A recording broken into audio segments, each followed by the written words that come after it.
What's up, everybody? Welcome back to the O Show podcast, episode 470. We are presented by Mayweather Boxing and Fitness in Scottsdale, Arizona. Mayweather Boxing and Fitness is an inclusive, high-intensity fitness experience developed by the champ, Floyd Money Mayweather himself. Head on down to Mayweather Boxing and Fitness in Scottsdale, Arizona. We're also sponsored by betonline.ag. Sign up for that 50% bonus by using the promo code capital BLEAV50. That's capital BLEAV50 for that 50% bonus. We got week 18 coming up before the playoffs start. Are you into sports, Demar? Oh, 100%. My football team is the Saints. It's one of those years, once. How did that work out? Oh, yeah. My family's born and raised in New Orleans. No way. Like parents, grandparents, uncles, everybody. Now, were you born in San Diego or did you move at a young age? Okay. Yep. Born and raised in San Diego. So growing up, I liked the Saints. I liked the Chargers because San Diego Chargers for a while. Then when I went to LA, I was like, I have no ties with them. But it was tough being a San Diego sports fan. Like with the Padres, they did pretty good this year, but decent. Now it's great to be a Padres fan. Yeah. Honestly, they're still not the best team in the MLB, but they're getting to a point where they're an exciting team to watch. Rooting for my man Tatis Jr. Come on. Dude, he's unbelievable. I grew up a Yankee fan, but the Mets had Fernando Tatis Sr., and he was like just one of those lightning in a bottle type players that would hit like 10 home runs in a week, and you're like, Fernando Tatis. Yeah, right. Oh my God, his son's playing now. Yeah. Now I feel old. Yeah, his son's I think, what, 22, 23? We're the same age, and he's making millions being the shortstop for a Major League Baseball. Isn't that crazy? I know, it really makes you think. Must be nice. Like, what was I doing at that age, like, as far as, like, growing up I know. to get to that level? But that's, like, genetics. That's different. I always look, like, even actors and actresses, like, one of my roommates, I live with 4 girl roommates, and they were watching the new iCarly the other night. Miranda Cosgrove is like... She's old. She's like 20. She's like 27, though. Yeah. I mean, so am I. So if she's 27, I was like, hey, we're the same age. Like, I've been watching, like, her on television since I was 5 years old. Right. It's crazy how that all happens. Unbelievable. And do you enjoy growing up in San Diego? Because obviously, like, everybody can look at that as the nicest city in the entire country. Yeah, San Diego was one of those things where we had the beach, like, about 10 minutes from my high school, for example. So during like lunch breaks, after school, before school, whatever it is, people like are trying to go out surfing, they're trying to go out to the beach, trying to skateboard around. It's one of those things where it looks, the vibe at least, as far as like TV wise. Now my high school is whatever. Like we were, I feel like a middle of the pack school regarding for sports, unless it's like, water polo. We had some good water polo teams, which not every school has water polo here, I guess. And we had like a good track team, good basketball team, soccer, that kind of stuff, but football and stuff, we just didn't cut it. How many different sports did you play? I played 3, but for some reason, every time I left football going into basketball, I was always hurt from football. Yeah. And so that lasted maybe like a week or 2. That's a tough transition. Yeah, I was just like hurt my meniscus, my shoulder, whatever was going on in my body. It happened right during basketball starting. It's like in football, you're building up and like you have intense team workouts to like bulk up as hell because you have to hit people, right? Yep. And then basketball is just like all stamina, like completely different types of workouts. Yeah, so I feel like it helps going from, say, basketball to like something like track because you're running. Granted, it's not the same, but at least you're running the entire time. Whereas football is like short bursts, and then you're hitting, contact. Basketball doesn't really have that. Basketball, you're trying to just get out there, jump, which is probably the hardest part, jumping, running. And going to track, for me, I did jumping. I did long jump and high jump. So that wasn't that bad. My friends all did the 4x1s, the relays, the 4x4s, everything like that. So they were the faster ones. Right. I was like, I'm just jump a little bit because it's kill time. What was the most disciplined thing you did as an athlete? The most disciplined thing. Like a specific sport even. Man, I mean, I feel like every athlete has their own different things. For me, I hated the idea of 2-a-days, for example. So football, 2-a-days. Yeah, 1 in the morning, 1 in the evening.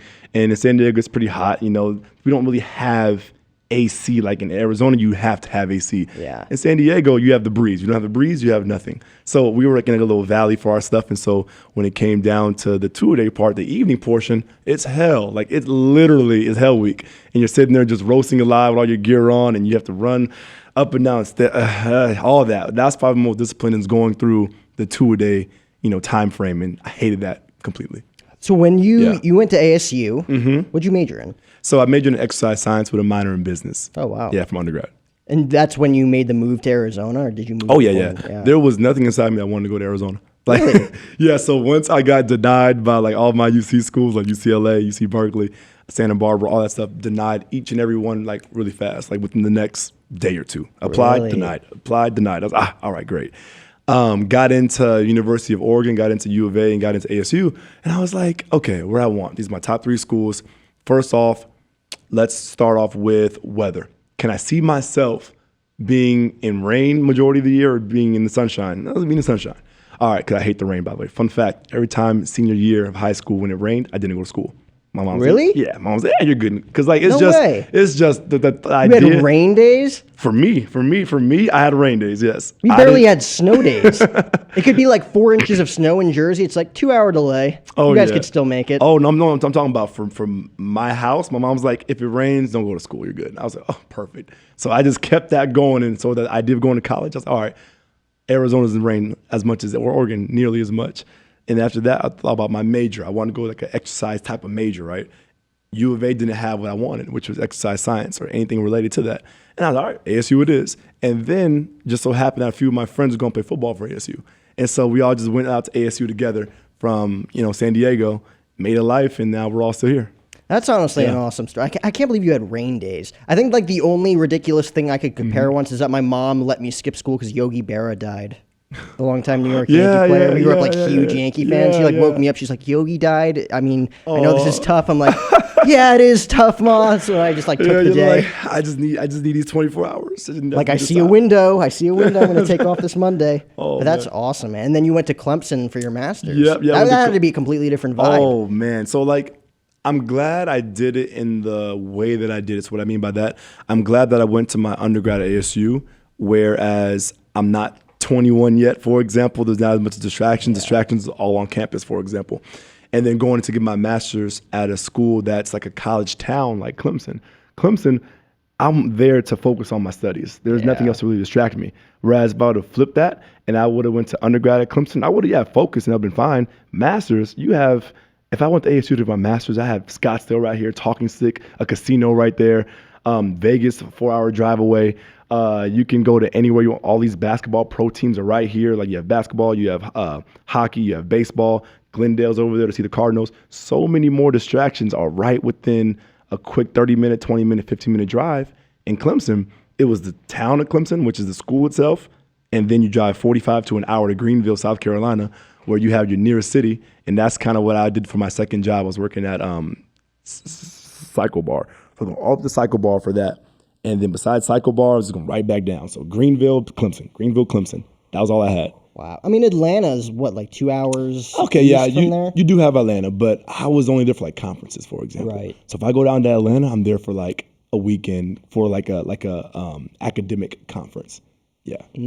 I lived in Charlotte, North Carolina for a summer, and I wanted to, because I'm a big baseball fan. Probably one of my big bucket list things is touring all 30 baseball stadiums, and I was going to go down to the new Brave Stadium. So it was like a 4-hour drive, and about 2 hours in, I see next exit Clemson University. I'm like, I've never been there. Took a little detour. It was like probably 6 or 7 a.m. midweek in July, so no one was there. Yeah. It was just ghost town. I had the entire university to myself, just checking out like the tennis courts, the football stadium, baseball stadium. Like, this is not a bad setup. It's super nice. Like, and at the end of the day, I'm glad. So my first year there was Clemson's first year winning like that stretch, right? So Deshaun was still there, Deshaun Watson that is. Then you had Mike Williams. You had, Hunter Renfrow was still there. Obviously, it was a couple more years after that too. But like everybody was still there at their peak, and they were just dominating. Every game, win by 40, win by 50.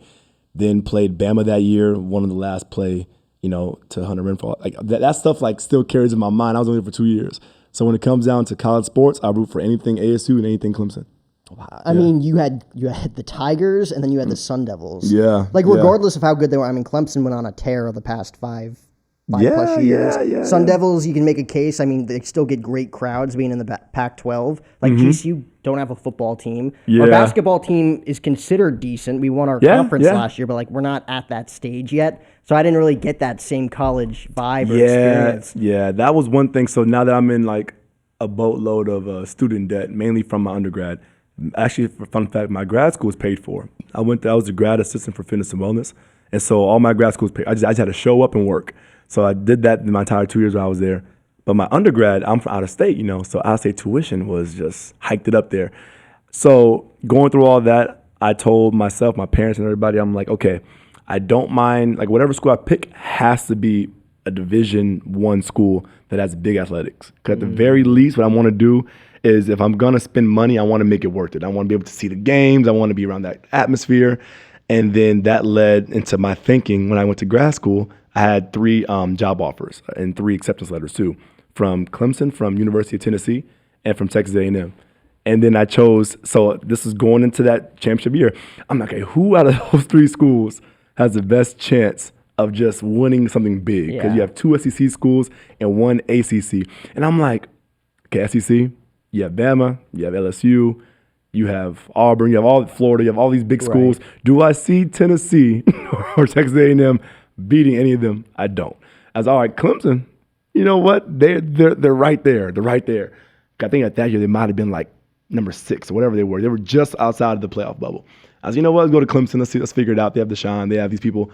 They're going to be pretty good. And lo and behold, the very next year, championship. And I was like, I'm right there. I knew it. Who do you got this year? Oh, okay. Alabama or Georgia?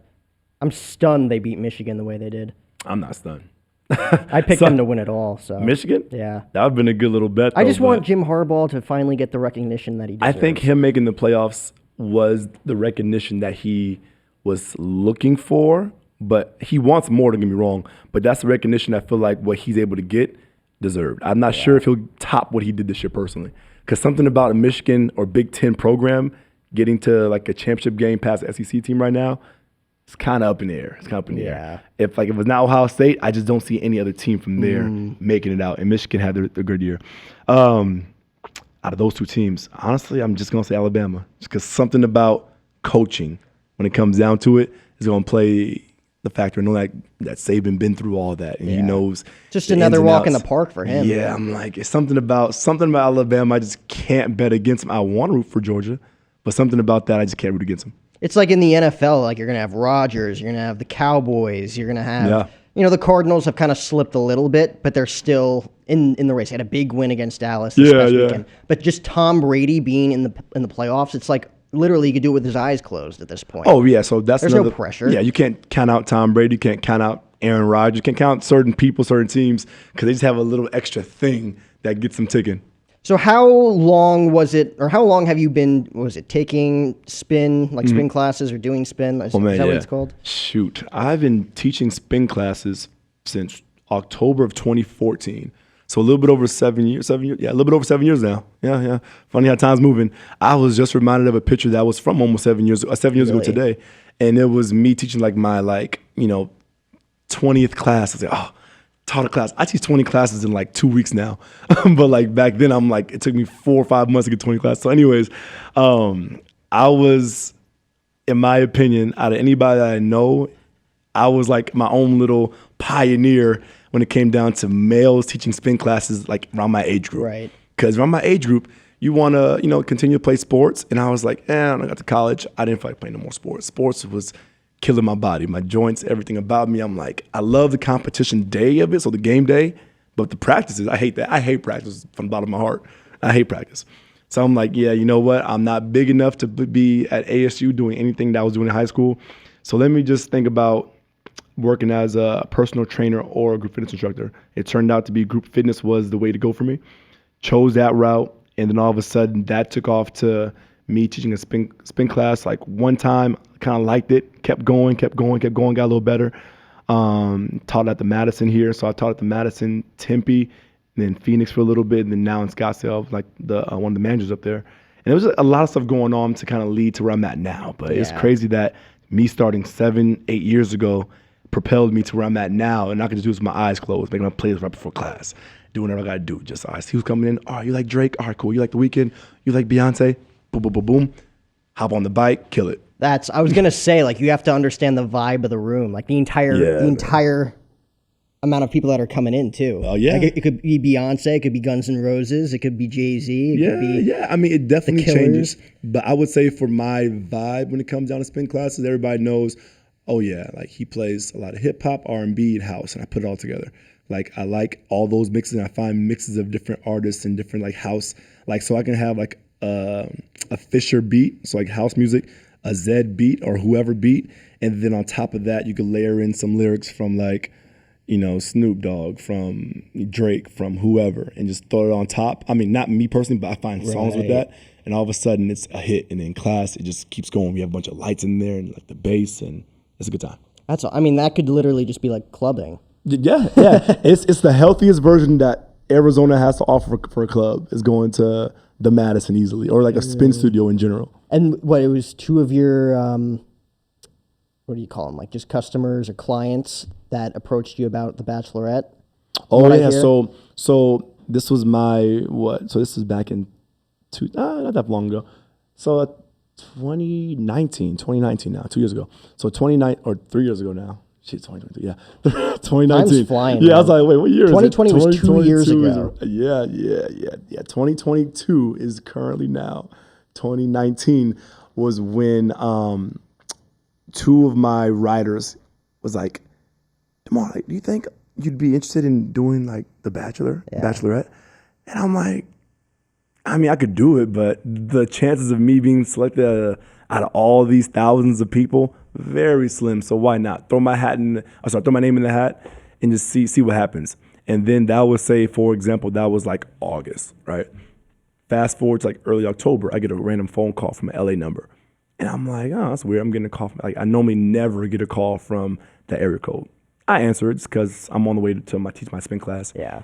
And a person on the other side is like, hey, I'm calling for Demar Jackson. I was like, yeah, that's me. They're like, okay, do you know so-and-so and so-and-so? They nominated you to be on The Bachelor or Bachelorette. And I was like, oh, yeah, I do remember this. Why, may I ask who's calling? And she said, oh, I'm so-and-so. I'm the casting producer for the show. And do you have like 5 minutes, 10 minutes of your time real quick? I just want to talk to you about what's next. You've been selected to go like the next stage. And I was like, oh, okay. I actually don't have any time. I'm actually about to teach like right now. Can I call you back tomorrow? And they were like, oh, yeah, just call me back tomorrow. It's completely fine. Sorry to bother you, but yeah, just let you know you've been put to the next round already. And I was like, oh, okay. I didn't know that was a thing. Cool. Called back the next day. And they told me, yeah, we like your on paper, like what's about you, and all the different kind of things that they liked. And then all of a sudden that turned into 3 months later of me sending in documents, traveling for this interview, that interview, Zoom call interview, back interview, yada, yada, yada for like 3 months. And then all of a sudden, boom, show starts, the pandemic hits, they send us home. Yeah. You were on a crazy historical season. Yeah, we were the first season that the pandemic was going on, because technically, so I'm not sure if you watched that season at all, but it was, for when I was going on the show, it was only for Claire. So just exactly. They changed it up on you because you fell in love with a guy like within the first few months or something? My guy Dale, Dale was the one that was chosen within like weeks. So, but going back to the original moment. So say like we started filming for all this in like March, for example. All of a sudden, so March of 2020, by the way. So it's right before, the bombs dropped on us. Yeah. So we like go and start like, before quarantining was a thing, sequestering was what we were doing. So we were like secluded from the outside world, can hardly really watch TV. You can't have your phone, no laptop. We don't see any of that. All we see is just a TV, and we see the producers once in a while.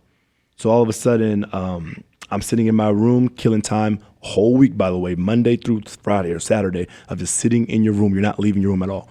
Sitting in your room, talking to producers, hanging out. Monday comes and goes. Tuesday comes and goes. Wednesday, I'm watching it was an NBA game. I want to say it was like the Pelicans and somebody, right? And then all of a sudden they're like, oh, something about COVID's, whatever. We have to stop the game or finish the game and stop it, or we can't start the game. I think it was for Pelicans case. And that's how I knew it was getting serious. I was up to shutting down an NBA game. That's when Rudy, what's-his-face, was Gobert, like coughing all over the mic, putting his hands everywhere, and then he tested positive. Gobert, I was like, oh, shoot. No one knew what to think. So when looking back on it, it was just funny because I was like, oh, that's how I knew it was serious. And then like 2 days later, they sent us back home. We didn't even meet any of the guys. We didn't meet Claire. We just went right back home, flew right back home the very next day. And Arizona, we're kind of like the Wild West, right? So nothing was closed out here yet. So I think I got back the day that COVID was really to the point where we had to stop being out like in clubs and bars and stuff. The day I got back, we went right out to one of the clubs here because, mind you, I haven't talked to anybody for a week. I'm sitting in my room like silent for a week. I haven't seen anybody. I just want to like get out and be social.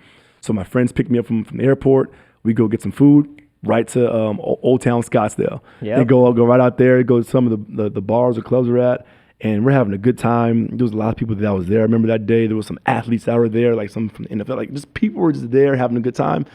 The next day, we're shutting down Scottsdale, shutting down Arizona. It's getting bad. And I was like, oh, it's serious. I know what to think. So at that moment, once they shut everything down, then we just stayed in our houses. And we were all quarantined for, 3 or so months. And then the show called us back. And so we had original cast, let's say 30 guys. Of the 30 guys, maybe 10 made it to come back. And I was one of the 10 that made it. Yeah, so think about the odds of me being selected to even come on the show. They cut people. They cut like 20 guys because Claire, she was, I guess, the oldest Bachelorette, right? So at that time, she might have been, I think, 39. A lot of the guys that casted for the show at that time, they were around my age. And at that time, I was 26. I'm now about to turn 28. So they had a lot of guys younger than me, a lot of guys older than me, but nobody that was really like late, mid-30s. Everybody was like early 30s, right. Late 20s. What is age anyway? Yeah, I mean, exactly. But on a show like that, that's kind of where you start leaning towards like late 20s, early 30s. Anyway, so, and there was stuff coming out that she wanted an older cast. She's like, I want an older cast. I want to make sure I have a great chance at following up. And I get it. I understand that. So I understood that if they don't call me back, I get it. I'm 26 at the time. Claire's 39. 13 years of an age gap. I know I'm mature, but I just don't know if I have enough time to show her my level of maturity. And so all of a sudden, I got the call back. It might have been like a month before we had to leave for the second time. And they were like, hey, we want you to come back. I felt like you were a good choice for us. Any chance that you'd like be interested in coming back? And I was like, yeah, I'd love to get the opportunity to figure it out if you'll have me. And like, yeah, let's do it. So send them more paperwork, more documentation, had to get COVID tested and all this kind of stuff. Right. And then we got there, and then this time they had us basically quarantined or showing like our show in Palm Springs, basically. So we couldn't leave Palm Springs, so we didn't travel at all. And that was the most hurt about that, if you think about it, because if COVID never happened, we were supposed to go, I think, to like Iceland, Italy, a couple other spots. God. I was hearing about all that stuff, and I was like, man, these are all the places I've dreamed about going to. Not saying that we would have, got a chance to have that much free time, but I just wanted just to be in that country, that city, that wherever. Is that all expenses paid too? Mm-hmm. Yeah, you just go. You just hop on the flight. So, full discretion, what was your expectations kind of going in with everything? Because obviously, there's people that want to fall in love, but at the same time, you don't know the girl until it's actually announced. So there's other people, like the cardinal sin is that you're there to build your brand. You can't say that. But then there's the free vacations, like you said. So, like, what was your expectation when they called you and you're like, yeah, let's rock and roll? Let's see. I feel like my expectation about everything was I just want to be open-minded. I'm like, if she can be open-minded towards me, I want to be able to receive and give that same energy back. Yeah. So going through all that, I was like, you know what? Especially now during COVID, I'm sitting at home. I'm like, I have nothing else to do. Let me put my heart and myself out there. Yeah. Like, I'm not even working right now. Like, let's figure it out. And then once they called me back, I was all in. I was all in to try to figure out with her. I didn't even think about social media. I'm like, I just want to get the opportunity to like do this and say like, I was on TV to try to meet my future wife. You never know. That'd be a crazy story to say that's how you met. Unfortunately, it didn't really happen at all. And I was one of the seasons that had 2 bachelorettes, going from Claire to Tayshia, which is Tayshia also great as well. But going through all that, I was like, you know what? Let's just roll with the punches. I'm already in it. I mean, that's got to be so tough for a bunch of guys who, like, again, it was very quick for her to pull the trigger and be like, this is the guy. I want to stop right now. Yeah. But for everyone involved, it's like there were some people that kind of felt a connection or had feelings for the girl. And then all of a sudden, we're taking her out and we're putting Tayshia in. Yeah. I feel like there might have been like 1 or 2 guys that were like, wow, like I genuinely was vibing with Claire. Yeah. Like, I get it if you like somebody, but I think at the end of the day, Claire did the right thing because if you know, you don't want to drag it on. But at the same time, you do want to give people a fair chance to be like, you know what? Even though I felt like I connected with this guy within a couple weeks, it's still early. I want to see, like, just in case, before I start picking him off the rip with the other 30 guys here, there might be 2 or 3 more guys that I can really vibe with. Yeah. And the fact you kind of cut it off like that, it kind of showed 2 things. The level of maturity she had, because technically no one had done that before. So maybe that's what you need to do. And how far ahead this guy was. And I was like, what did he do? And then watching it all back, I'm like, yeah, we had no chance. Oh my God. How many good relationships did you build within that core? Because again, like all these guys, whatever their deal is going in, like there's at least 30 guys at the start are like, oh, I'm really into this girl. How do you cooperate with that? I kind of would go back a little bit then. So like on my first night there walking in, mind you, I'm very secure in myself. I'm like, all right, I'm 6 foot, 6'1". I'm a decent height. I'm pretty athletic, yada, yada, yada. Kind of checking off in my mind, like what I bring to the table, like at least like appearance wise. And I was like, all right, cool. Like I should be able to hold my own in a room full of males. I was not anticipating walking into that room, and I was one of the shortest guys in there. Like might have been the third shortest out of 30 guys, by the way. And I'm like, why am I here? Models, yeah, this and that.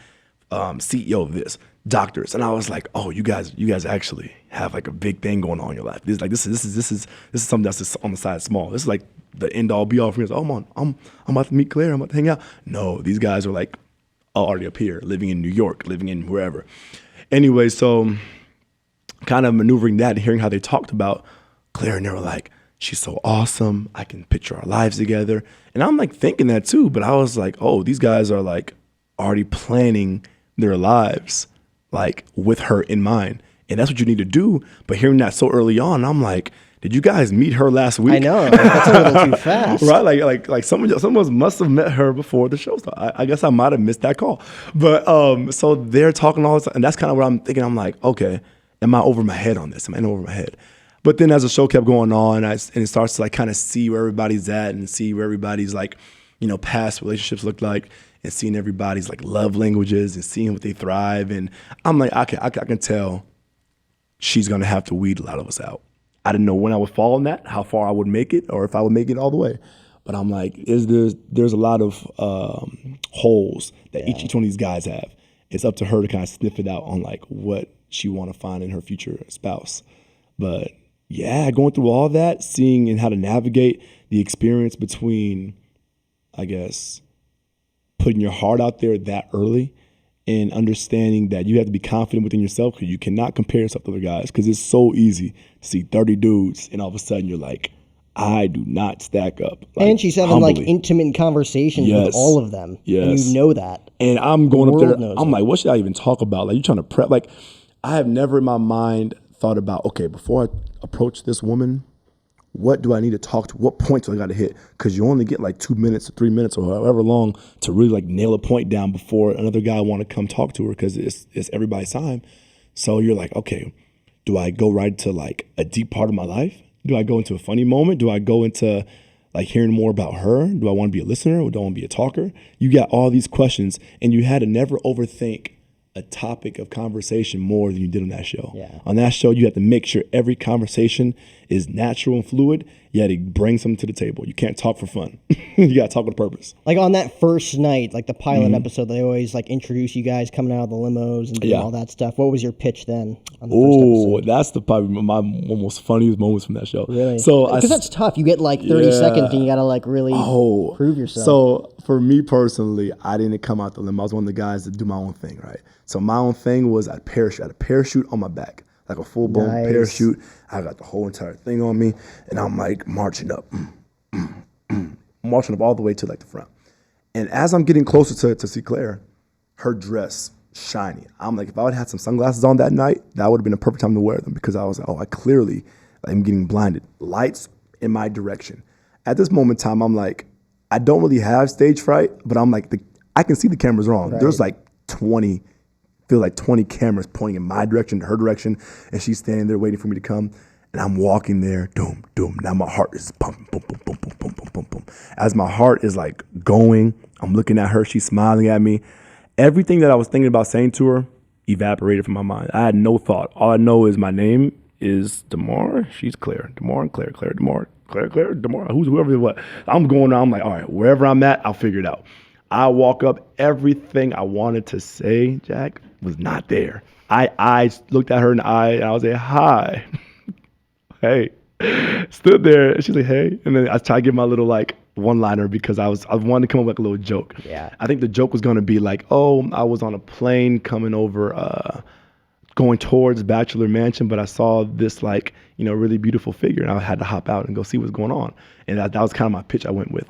And then she laughed a little bit. At that moment, I had a follow-up thing to say that I wanted to say. Forgot that too, by the way. So I just walked off. Mind you, that's all I said. I didn't say my name. I didn't say where I'm from. I didn't say my age. I didn't say none of that. All I said was the joke. Okay, I'm gonna walk off now. And then she's like, wait, what's your name? And I was like, oh, I'm so sorry, Demar. Kept walking on. Wait, where are you from? I said, oh, I'm from Scottsdale, Arizona. And she was like, oh, yeah, okay, that's great. And I just kept walking. I was like, I blew that. And I walked inside, saw all the guys, and that's when I was like, oh, where am I? Why am I here? All these guys are 6'5". Hey, parachute guy, you didn't give her your name, and you kind of let her on, and she took the bait. You know what? When you look at it like that. You didn't have the height, all right? So you needed to figure out how to stand out in a different way. By just not saying anything of value. Oh, dude. That's hilarious, though. Oh, but that's how intense my mind started, because I'm in front of crowds every day. I've never been in front of one person to where there's that many lights in the direction. Yeah. Like, it's at nighttime, but it lit up like I was in Vegas. Like, all I saw was lights everywhere, and I was like, oh my God, where am I at? Did a part of you realize that millions of people were going to see that on television too? Yeah. The moment that I'm walking up, I'm like, these are millions and millions and millions of people watching me right now. Like, later on, mess everything up. Now I'm about to mess it up. I'm gonna do it. I'm gonna mess it all up right now. I'm just mess it up. How early or late did she make the decision that like this is my guy? Okay, so let's see. Tasha? So they showed on like the third episode or so, fourth episode. There was a total of 12 or 11 episodes on our season. Yeah. So I'd say by viewing week 3, real time, week and a half. About a week and a half. Yeah. Wow. So it was a quick turnaround. Oh, very quick. But the thing is though, like we can always, as the guys there, we always can tell a little bit when things weren't feeling as even and fair across the board. So like, yeah, was there any of that? Like people were just like stealing her away, taking time. Well, yeah. So we all expected that to happen because there's 30 guys. There's going to be a moment when one guy comes in, another guy comes in. Like there's going to be guys that happen. But from when I heard stories and saw it on episodes, like when Dale hopped on like twice and spent 2 times in one night with her. Yeah. And some guys didn't talk to her at all. I wasn't on that date, but seeing it back, I was like, oh, he got to talk to her twice and for like X amount of 20 minutes there, 30 minutes here. I talked to Claire for a total of maybe 10 minutes total while she was on the side of the show. So I'm like, it's one of those things where you can kind of feel like, yeah, some guys got a leg up. Like I can probably beat out him over there. But these 3 over here, yeah, I'm far behind. you just sense that. Yeah. Did you have any sort of connection with Tasha when she came in? Or was it just a completely different vibe for everybody involved? Oh, with Tasha, yeah. So like when I was able to meet her and talk to her and everything, I felt like there could be something there. I feel like because she gave everybody a fair chance off the bat. So I feel like everybody had equal amount of time to start off with. She wanted to know about your life, your family. Like even behind the camera, she's like, hey guys, I don't want to end it yet because like there might be another guy coming in. So she might tell like a producer, hey guys, like give us a second. I want to make sure I talk a little bit more. And they're like, all right, that's fine. Right. Like Claire, for example, I didn't feel that energy from her. Yeah. I felt like a friend vibe, but not more than that. Whereas like Tasha, like she wanted to go out the way to be like, hey, I want to make sure I spend enough time with you since I didn't get a chance to the last 3 weeks, because I just got here. So let's like talk about some regular things. And I was like, you know what, thank you. And so that's kind of how the vibe changed in the house because we can sense she was actually trying to get to know us. That's really cool. Yeah. How much of that was, not that specifically, but how much of it was scripted to where it's like you find out on the air that you're not going home because you didn't get a rose? Or do they tell you beforehand, like just to get an idea of like, oh, no. Like? Yeah. When you don't get a rose, that's the last time we see you. And that's the first time you hear about it. Really? Yeah, that's gotta be rough. Yeah, so like there was moments. So the funniest thing about all these things are there's gonna be a couple guys, or maybe 1 or 2 guys every ceremony who might have borrowed something from somebody else. So say if I would have borrowed your shoes that night, right? I got sent home. You're like, hey, don't forget you wearing my shoes. I have to mail you back your shoes. Like you don't see me after this. I guess I could probably like take them off and leave them at the door for you and like walk barefoot. But hey, Demar, like you forgetting something? You say, I know I'm not leaving yet, but I need my shoe. Yeah, like so when you don't get a rose, like you're genuinely shocked. Like you weren't told that earlier. You might have a gut feeling, oh yeah, I feel like I didn't have a good week. or I feel like I'm kind of behind like these 10 guys that there's no way I got enough time in to get my moment stapled in. So it was always gonna be a surprise, and it's always gonna be like a genuine reaction. Like when you don't get your rose, you're like, wow, I failed. All right, well, there can only be one. I get it. That is frustrating, dude. Yeah. That is frustrating. You get one chance. You get one chance. Who's your closest confidant, I'd say? From there, Ivan for sure. I was with him in Vegas, actually. We were with each other for New Year's Eve. I was also with Noah not too long ago because he was driving from Oklahoma to California. He's living out, I think, in L.A. now, in Huntington Beach. And he, like, texts me, like, so mind you, I'm, like, driving back from Vegas. He texts me saying, hey, mind if I pass by your house, like, quickly, like, crash? I'm driving from Oklahoma to California. I need, like, 4 hours of sleep. I'm driving for 18 hours. I'm like, yeah, for sure. So I saw him, like, New Year's Day, Ivan up to New Year's Eve. I hang out with Riley once in a while, too. He's a good guy of mine from the show as well. Besides that, I'm friends with a lot of guys in general. Like I was hanging out with Dale for like our right. the Zed spin thing we did in San Diego. Oh, really? Yeah, Dale hooked me up with that. So like I'm friends with a lot of I have no bad blood with any of the dudes on there. They're all great guys. I feel like my season in general had a lot of great dudes. There's like maybe like a couple bad eggs. Like you want to have that. You want to have that. But people just trying to sabotage other people. I'm like, but at the end of the day, my season that I was on had quality men who are now off and doing their thing now with like, they might have found their significant other now. They might have, found their dream job, for example, dream location of living. Like they're doing life right. In your honest opinion, just going through like some relationships you've probably had in your life experience, do you think that is a healthy way to find a companion? I'm not going to say it's the healthiest, but I'm going to say it's an option. So the healthiest might be like if you meet them genuinely in person with not the intention to like doing that. You just like meet them as a friend first. Meet somebody as a friend, you're building that ground layer, that ground foundation. That's probably the most healthiest way, is starting a friendship or that kind of vibe first. What we did, we just hopped right into, hey, you know why I'm here? You know why you're here? Let's get married. Right. That's kind of what the end all be all is supposed to be like for a show like that. That's unbelievable. And we were talking before we went on a little bit about just some of the people that you've gotten to connect with. Just going to event after event after event. Like whether it is like just spin, like you going to Petco Park, meeting up with Zeta, and then obviously you guys building a friendship and working relationship.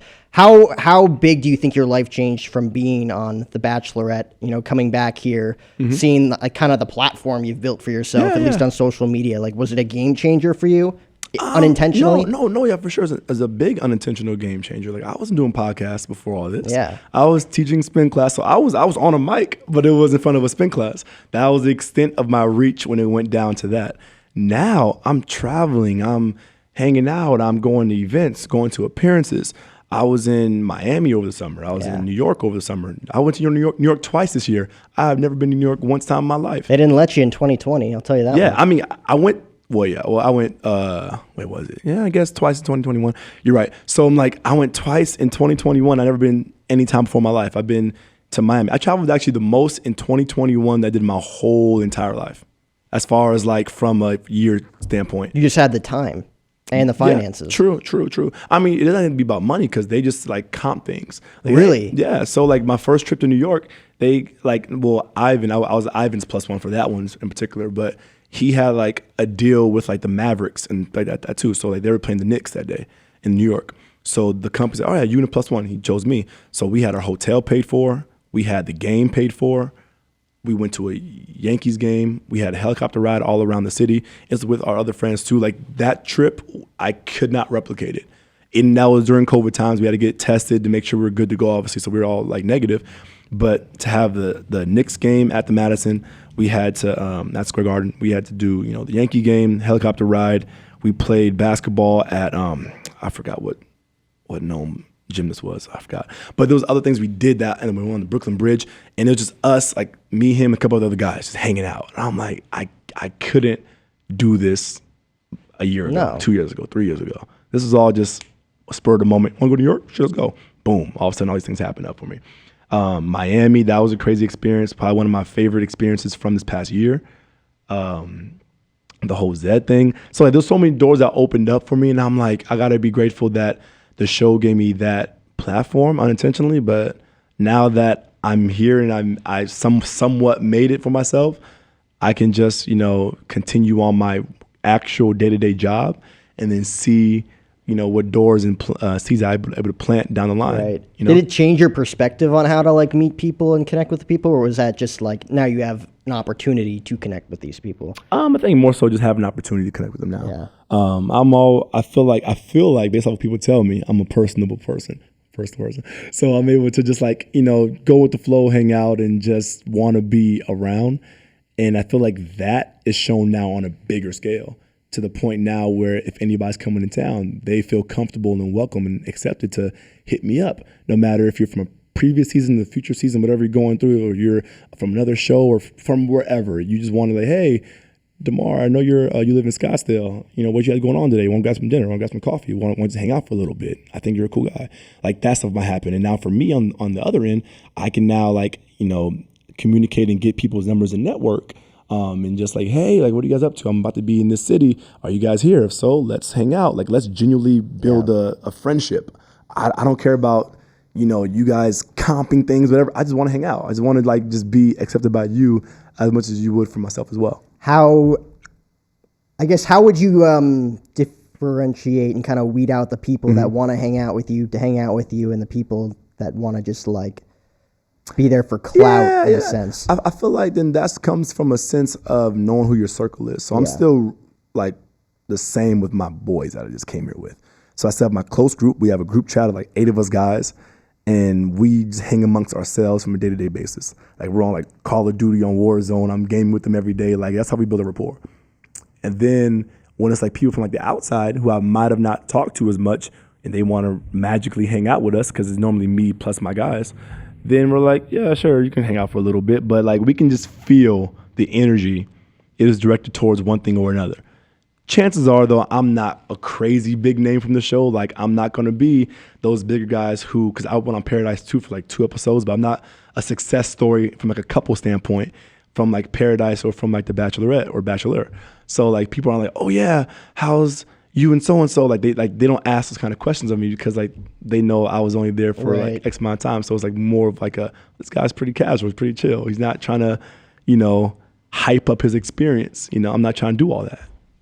It's amazing. Some of the guys you see just talk about their season from 4 years ago on social media. Yeah. It's what are you doing, man? Yeah, I get it. It's a thing, and it's something that it was a big part of you, but it doesn't have to be you. It doesn't have to be your identity. I'm friends with a couple people from Love Island too. I've known Olivia from Love Island before me and her even went on our respective shows, and so now that we're publicly friends too. She went to Vegas with us as well.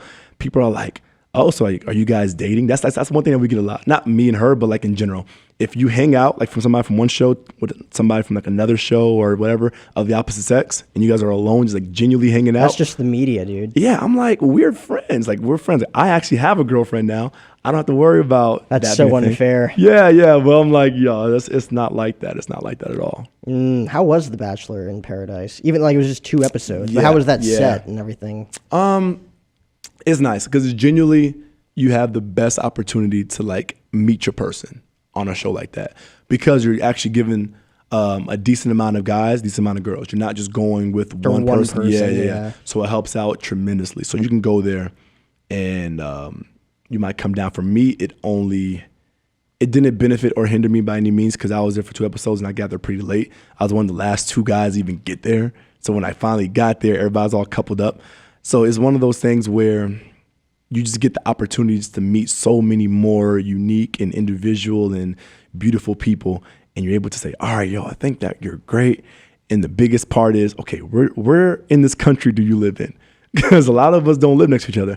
A lot of us live in either LA or New York. I live in Arizona, so it's not that bad to get to LA. But it's basically the next LA. Yeah, right. It's LA Junior. But to get to a place like New York, Florida, to get to the Midwest, it's going to be a little bit of a drive, or flight. So you got to actually make a travel day about it. So that's the biggest things people think about outside of if they're compatible. Yeah. Did you feel any connections in those? It was very, very short to tell. Like I went on one date when I was there. What happened? So Why were you there yeah, so so they quickly? got me. So say for example we're filming for like say 2 months, for example. I'm there the last like 2-3 weeks of us filming is when I came on. I'm anticipating myself being there, but they never called me or gave me flight details until like the very last minute. And I'm like, okay, I guess like you guys are finally able to have me on there. Let's go. So I go. I had to quarantine the room for 7 days because that's a mandatory quarantine. So quarantine for 7 days. As I'm quarantining, I'm like, I hope everybody's like that I actually would want to see. First off, are even there. Secondly, that they're like not taken. I get down to the beach and all of a sudden I see everybody like holding hands, sitting on laps, and I'm like, oh yeah, I'm not gonna do well. So I got here, talked to a couple of my friends I knew that were there still, talked to some of the girls that I wanted to get to know, and then asked a certain person out for that date. Once I asked, it was Chelsea, by the way, I'm not sure if you watched season or not. Asked Chelsea out for the date. It was fun. They hardly even showed it because Really? because it was a double date. It was myself and Chelsea, and then Ed, who came down like to the beach with me, and then Natasha. So we all did our respective date. But I felt like for those episodes leading up to it, I feel like Ed and Natasha, like screen time wise, and their story had to connect and evolve a little bit. So that dominated, what me and Chelsea had going on. And I thought we had a pretty good connection, but I feel like at the end of the day, me and her, like more so just friends, like we're awesome though, but like I feel like that's kind of how it played out. So there was no harm, no foul in that. And then Chelsea chose another guy at the rose ceremony. And I was like, dang, well, my time was short lived. It was fun. And then that's kind of where that story began. Nice little vacation for you. Literally, I was out of my house from doorstep to doorstep from about 10 days max. Honestly, the fact that you couldn't go to all of those different countries on the Bachelorette Yep. because of COVID, like that was a nice little, like plan B option. for you. True. So I was going to Mexico for Bachelor in Paradise, helped out a little bit. Yeah. And then to be on the show as long as I did originally for the Bachelorette, I feel like I feel like everything happened as it's supposed to. And I'm never taking that to heart to like, oh, I didn't last this long. I want to get on longer. I'm like, you can't control that. You don't know what is already destined or planned for you until you kind of see it through and walk your own journey. So me kind of going through my barely making top 10 phase of the Bachelorette and then being on for 2 days on Bachelor in Paradise, I think all that helped me in the end. I didn't do anything to look foolish. I didn't say anything to hurt anybody's feelings. Yep. I just was myself the entire time. I was like, all right, y'all, this is who I am. If you guys want to connect with me or network with me at the end of the line, I know that this is not for me. Feel free. If not, it's all good. Is your current girlfriend, did she know you from the show or did she not no. know you at all? The beauty and all that's that. Perfect. The beauty and all that, I've known her since high school. Really? Yeah, the beauty and all that. And like we just made everything official like recently. So like the beauty in that is because I've known her since high school. Like she was 2 years younger than me. And so we always joke around today about how I always said, you're too young for me. Because like when you're in high school, you can't be a junior dating a freshman. I mean, you could, but might be frowned upon. So like us going through that, we're always friends in high school. Even past that, it just worked out that like some of my close friends, they're close with her friends and close with her as well. And then she moved to LA for a little bit, then back down to San Diego. But she never lived outside of California. But she always wanted to move out of California. And then it's just like, our worlds re-met recently and things started like meshing easily without us having to like try that hard to force anything. That's awesome. Right? Yeah, so it worked out. That's really cool.